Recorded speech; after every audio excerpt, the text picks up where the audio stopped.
Welcome back. You're still watching Nile TV International, and this special coverage regarding the peace summit that took place for today or on Monday under the chairmanship of His Excellency President Abdel Fattah al-Sisi and the US President Donald Trump in the Egyptian resort city of Sharm el-Sheikh, to be ending the war in the Gaza Strip, to be ending the aggression against the Palestinians in the Gaza Strip, according to the peace signing agreement that took place in Sharm el-Sheikh in the attendance of more than 20 world leaders.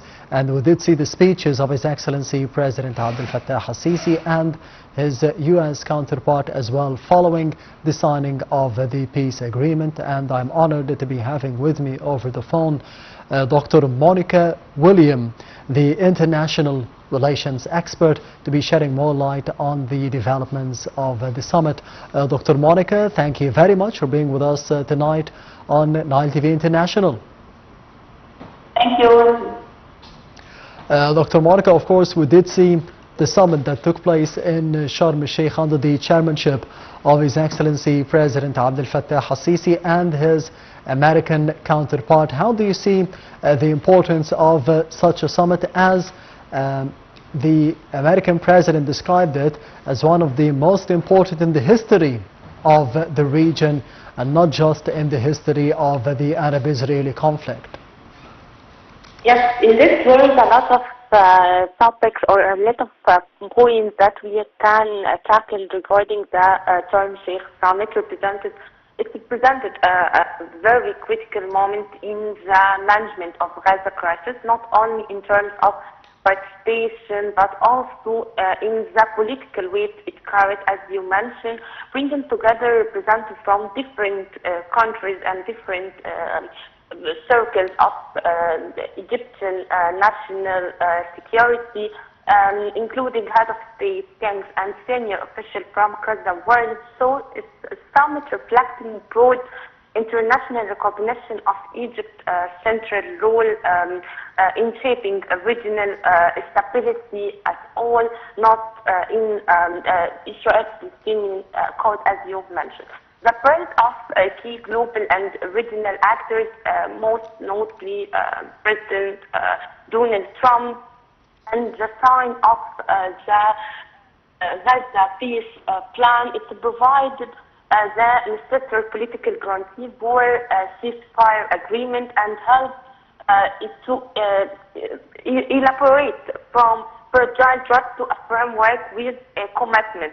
The summit also secured implicit assurance regarding the entry of humanitarian aid into the Gaza Strip, reinforcing international the responsibility to prevent further humanitarian collapse and paving also the way for future phases, including reconstruction and political stabilization. And Mr. and His Excellency mentioned President Abdel Fattah al-Sisi in his speech at summit. He projected a strategic and responsible vision grounded in international legitimacy. So it's actually, when we tackle with President Abdel Fattah al-Sisi speech, we can see how it's successful bridge between three dimensions of Egypt's strategic outlook, the historical foundation of Egypt's peace doctrine since 1977, and Egypt's active role over the last 2 years in managing the conflict and the ongoing crisis, and forward-looking vision that upholds the right of future generations to be given genuine chance at life. It is what words President Abdel Fattah al-Sisi used.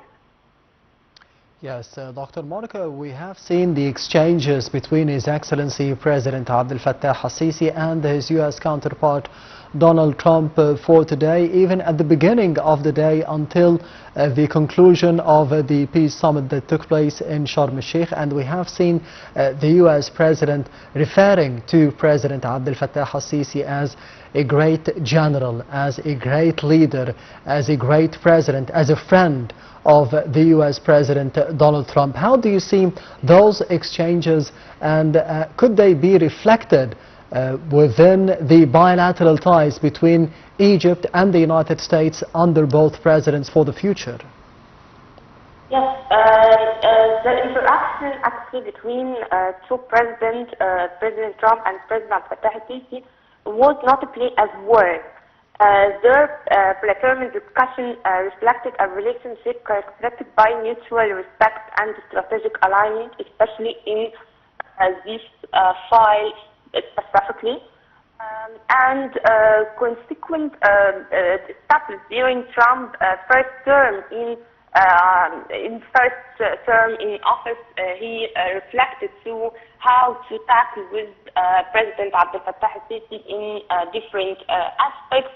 And the tone of their engagement projected not only political coordination but also personal trust, underscoring Egypt's unique ability to engage effectively in Washington and even complex regional dynamics. So these dynamics added diplomatic depth to the summit and strengthened its credibility as a serious platform for conflict resolution.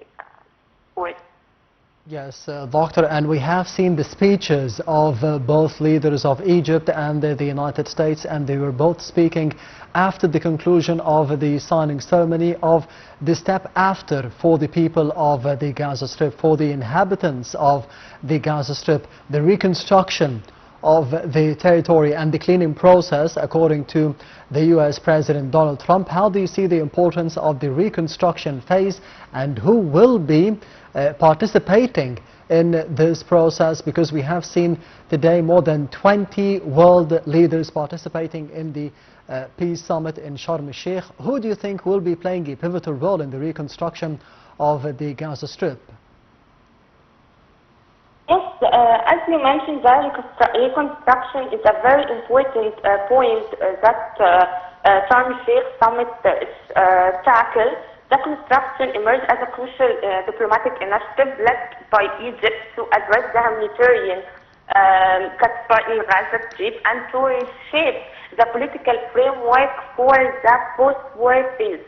The conference with the summit went far beyond the humanitarian actions. It's a very important and very critical point, but it's not the only point. It reflected a strategic vision for how to make Gaza supplies, how to make Gaza a normal normal state, preventing also regional escalation and laying foundation for political settlements between them.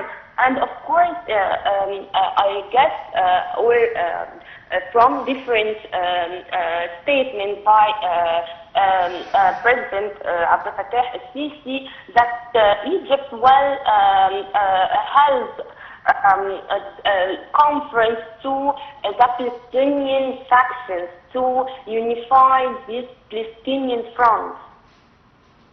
Yes, Dr. Monica William, the international relations expert, thank you very much for being with us tonight on Nile TV International, and I will be handing over the coverage to my dear colleague Lubna Yahya with the rest of the coverage. Stay tuned.